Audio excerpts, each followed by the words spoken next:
क्या सुशील कुमार का कॉलर उन्हीं के शिष्य ने पकड़ लिया था? इसके बदले उसे मौत के घाट उतारा गया? क्या सुशील कुमार ने सिर्फ ये सागर धनकर के साथ जो किया वो बदले की भावना से किया? सुशील कुमार ही सागर धनकर के मर्डर प्लान का मास्टरमाइंड था? इस तरह की बातें अब सामने आ रही है। इंडिया के ओलंपिक रेसलर सुशील कुमार इस वक्त दिल्ली की जेल में है। उनकी कस्टडी और बढ़ा दी गई है। इसके अलावा बहुत बड़े बड़े गैंगस्टर्स से उनके तार जुड़े हुए हैं।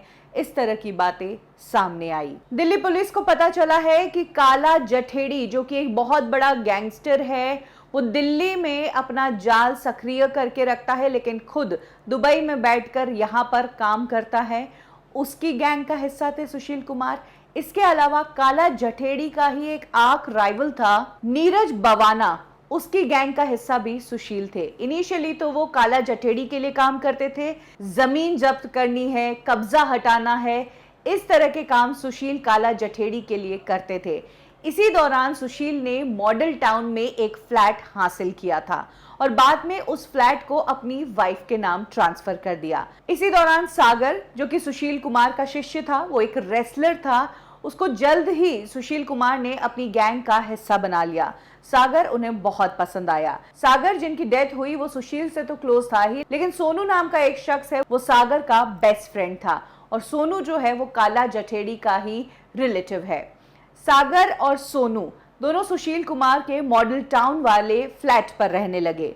फ्लैट पर रहते रहते सुशील कुमार को लगा कि ये दोनों कब्जा कर रहे हैं, रेंट नहीं दे रहे हैं और ना ही फ्लैट छोड़ रहे हैं, और यहाँ से दोनों में झगड़ा शुरू हुआ। और तो और जब काला जठेड़ी को पता चला कि सुशील जो है वो नीरज बवाना नाम के गैंगस्टर से भी क्लोज है, तो फिर काला जठेड़ी ने सुशील कुमार पर दबाव बनाना शुरू कर दिया और उसने सागर और सोनू के थ्रू सुशील कुमार तक ये मैसेज तो पहुंचवाने की कोशिश की कि इस फ्लैट का कब्जा तो हम नहीं छोड़ेंगे। और यही हुआ था कि 4 मई को सुशील कुमार जब सोनू के घर गया तो वहां पर इन सब के बीच में बहस हो गई। और तो और सुशील अकेला था, सामने सागर और सोनू साथ में थे। दोनों ने मिलकर सुशील के कॉलर तक पकड़ लिए और वहां से सुशील उस वक्त तो निकल गया, लेकिन उसके बाद उसने ठान ली कि इन लोगों को सबक जरूर सिखाना है।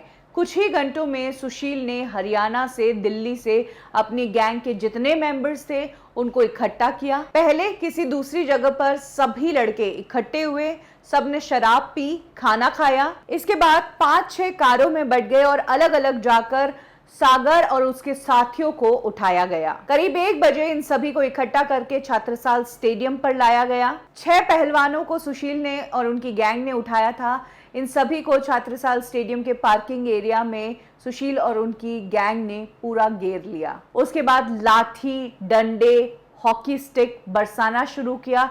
जानवरों की तरह सागर धनकर और उसके दोस्तों को पीटा गया। सागर धनकर बहुत ज्यादा जख्मी हो गया।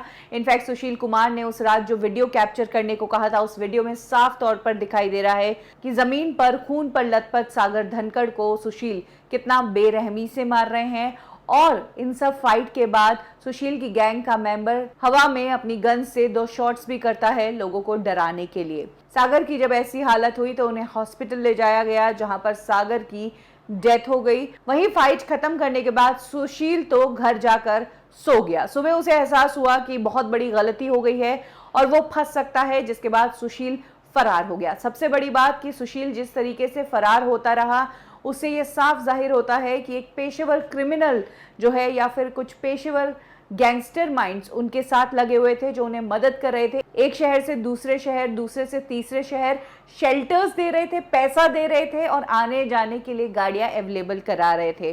तो कुल मिलाकर दिल्ली पुलिस जो है अब एक बहुत बड़ा गैंगस्टर का ये रैकेट फोड़ने वाली है। इसके अलावा लॉरेंस बिश्नोई, जो कि अजमेर में कैद था, उसको भी दिल्ली ले जाया गया है, उससे भी पूछताछ की जाएगी। लॉरेंस बिश्नोई के तार भी सुशील कुमार से जुड़े हुए हैं और कहा जाता है कि लॉरेंस बिश्नोई ने एक टाइम पर सलमान को मारने के लिए सुपारी दे दी थी।